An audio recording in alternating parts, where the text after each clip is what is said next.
Welcome to the Designer Practice Podcast. I'm your host, Kayla Das, and I am a Canadian social worker, business coach, and private practice owner. I love all things systems, strategies, and step-by-step processes, helping therapists and coaches design a private practice that doesn't only provide practice profitability, but also the time freedom that they had initially set out to achieve. In this podcast, we'll discuss everything from private practice startup to passive income to building automated systems so that you spend less time inside of your practice and more time outside of it doing the things that you love. Let's dive in.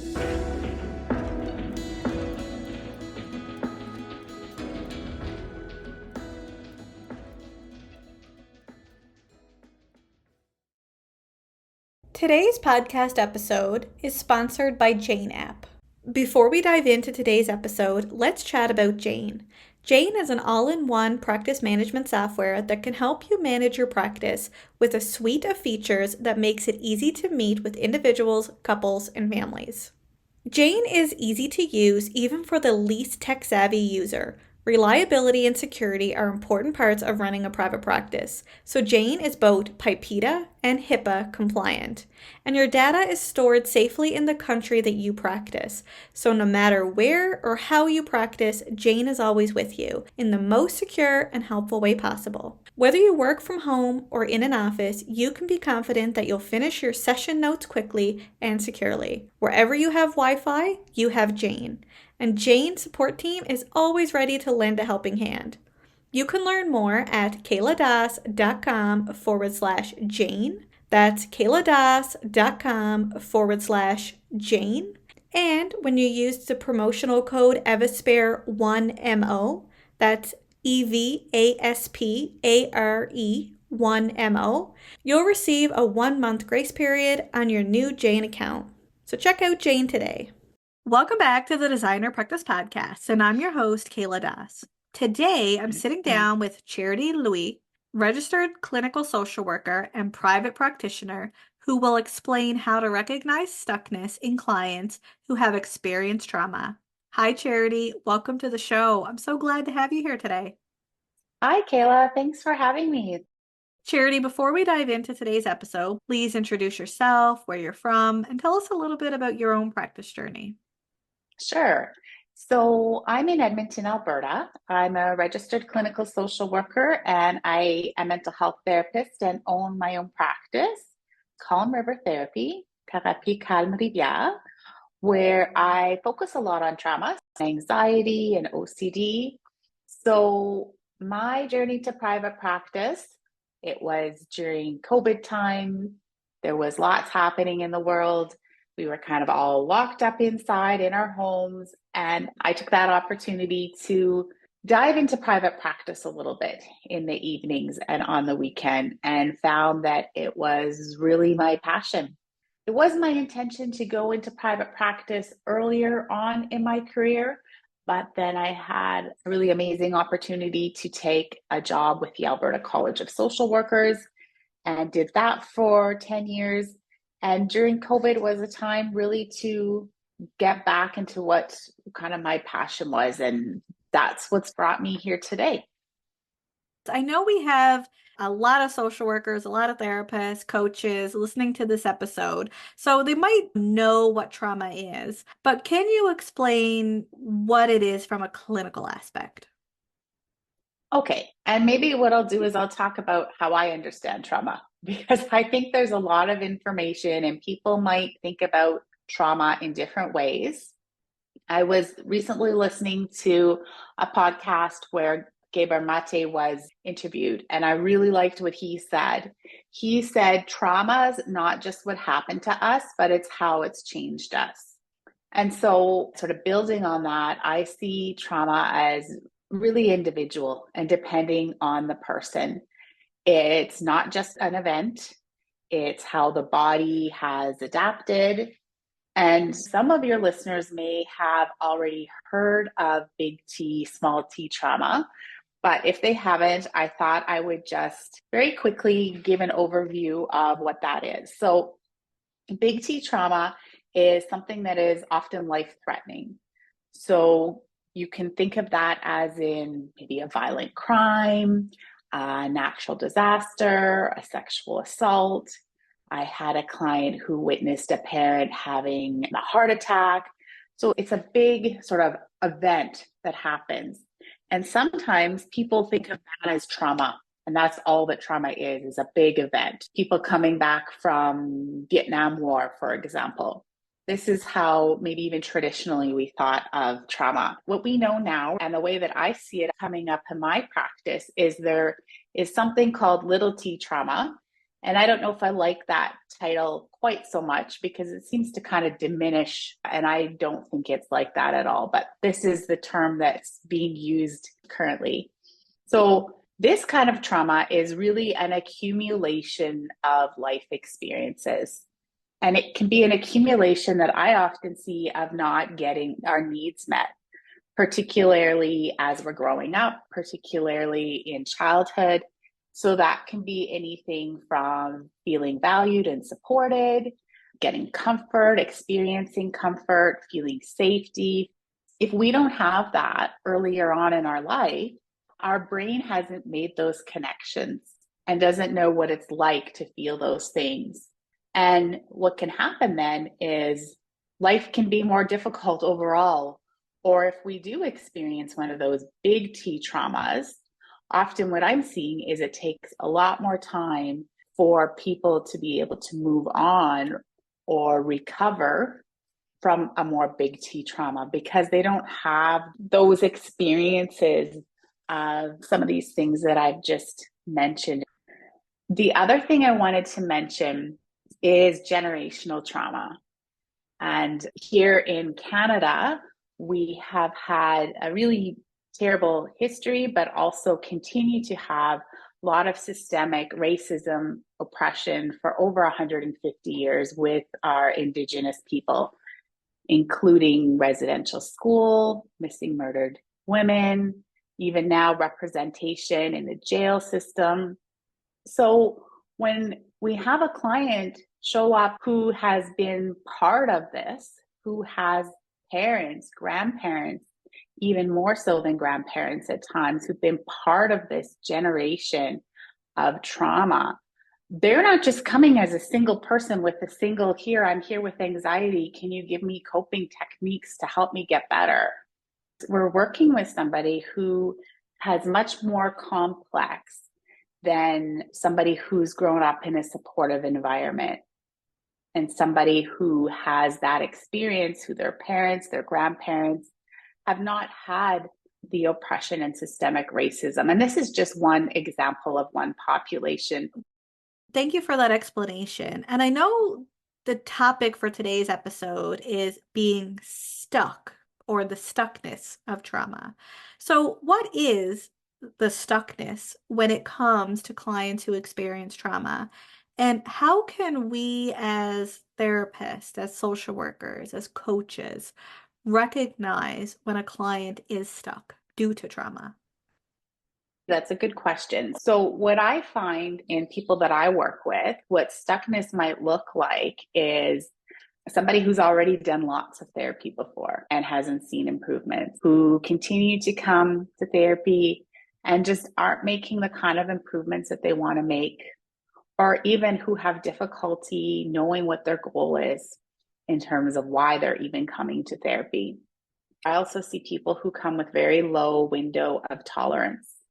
And for anybody who doesn't know what the window of tolerance is, it's our nervous system's ability to. So this might look like people who come, and even online, I work virtually as well, somebody who can't get out of the house. They're just so panicked. They're so scared. They're so worried. Or it might look like a client who's just angry all the time and can get angry at just about anything. So really low level of ability to stabilize yourself. Also, people who aren't able to do things like mindfulness kind of interventions, that's not helpful for them. Also, people who have already done lots of cognitive kind of strategies.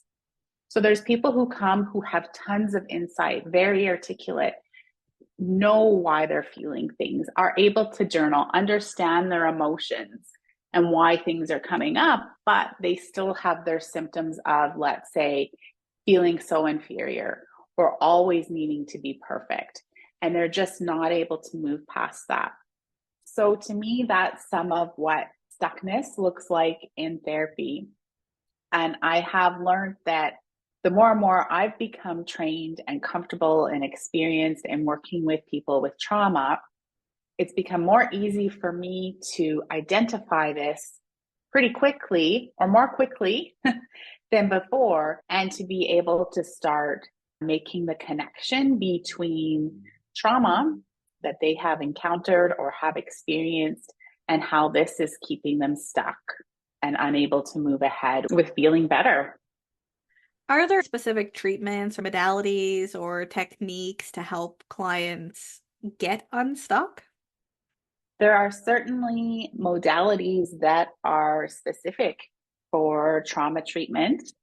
So the one that I use is EMDR, which is eye movement desensitization reprocessing, which started with veterans from Vietnam. So people who had experienced that big T trauma. It's now expanded. So it's not just for trauma anymore. And that's a whole other episode about EMDR. Other trauma therapies include internal family systems or ego state. So these are a few kinds of therapies that if you're feeling your clients may be up against some trauma stuff and that they're not making the kinds of improvements that they want to have in therapy, that you could seek people who are therapists who have some of these trainings. So let's talk about EMDR specifically. How does EMDR help a client? Yeah, sure. That's a great question. So EMDR works at getting at the root causes, the beginning of the symptoms that we are experiencing right now. So we look at what is a client showing up with in therapy. Maybe they're showing up with that feeling of panic all of the time. What we invite them to do is to sit there with that, letting that come up a bit, and thinking back to when are other times in my life where I felt a similar kind of sensation. And as we move back into time and identify some of these periods, we can start what we call processing this trauma.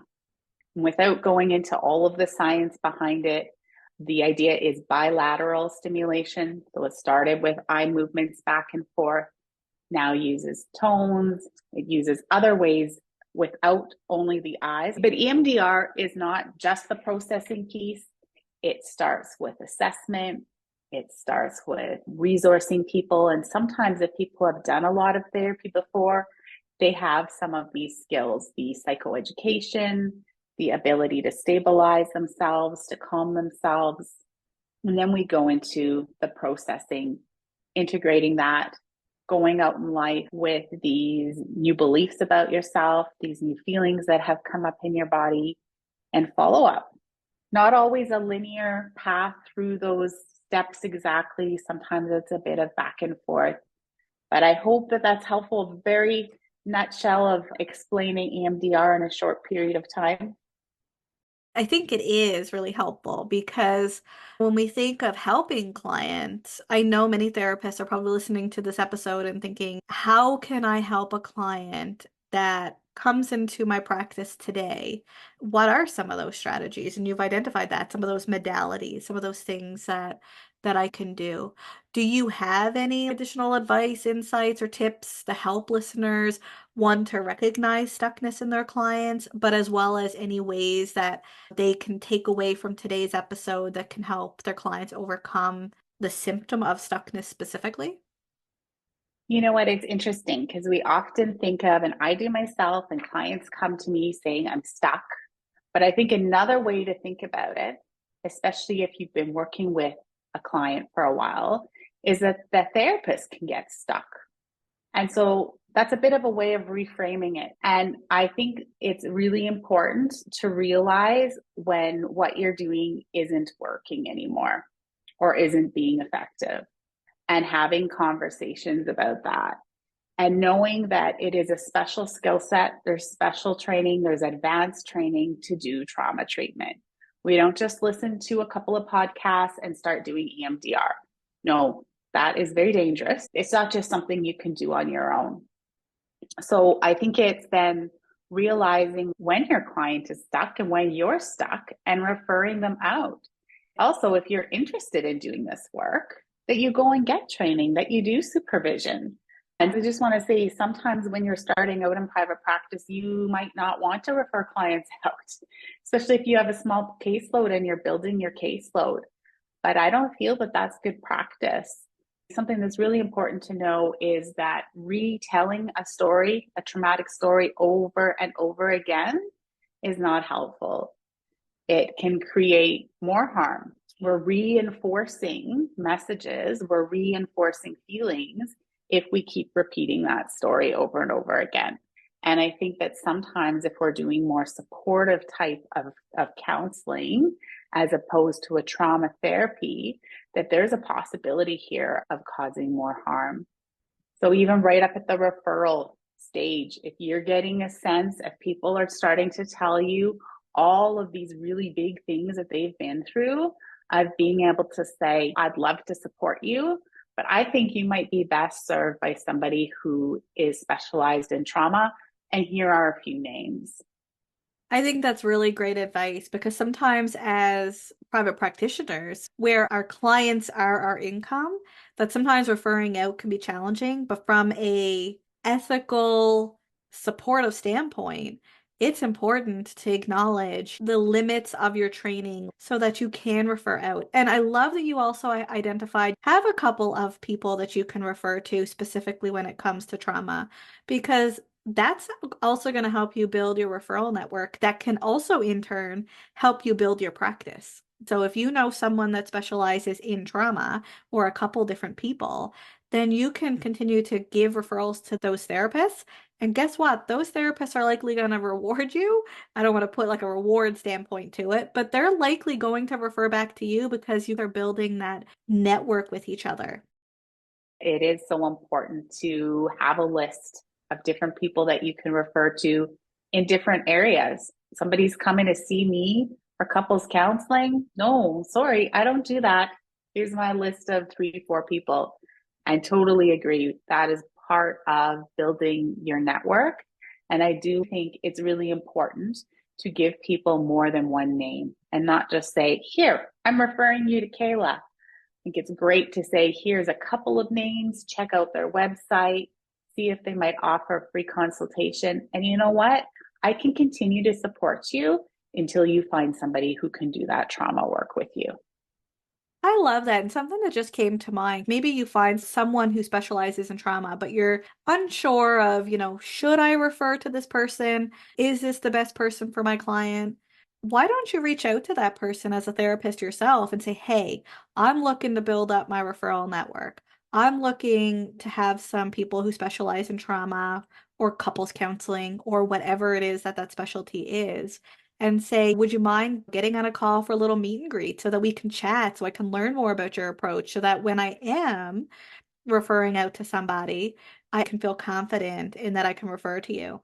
And I'm going to tell you, I don't think anyone is going to say no to that. It's like, yeah, like you want to reach out to me to give me referrals? Of course. Right? And then you really are building up that referral network and you can be confident in those referrals to that person. Yeah, for sure. From a business perspective, from an ethical perspective, I think that's such a great thing to do is getting a sense of who these people on that list are. Definitely. So, Charity, if any listener would like to connect with you, how can they do that? Welcome to visit my website, calmriver.ca, and send me a message. I'd love to connect. Are you currently accepting clients who are dealing with trauma? Yes, I am both English speaking and French speaking clients. I have a virtual practice for clients in Alberta or Ontario. And then I also have my office here in Edmonton. Amazing. So, check out Charity's website, calmriver.ca. That's calmriver.ca. Or simply scroll down to the show notes and click on the link. Charity, thank you so much for joining us today on the podcast. and teaching us how to recognize stuckness in clients who have experienced trauma. My pleasure. Thank you for the opportunity, Kayla. Thank you, everyone, for tuning into today's episode, and I hope you join me again soon on the Designer Practice Podcast. Until next time, bye for now.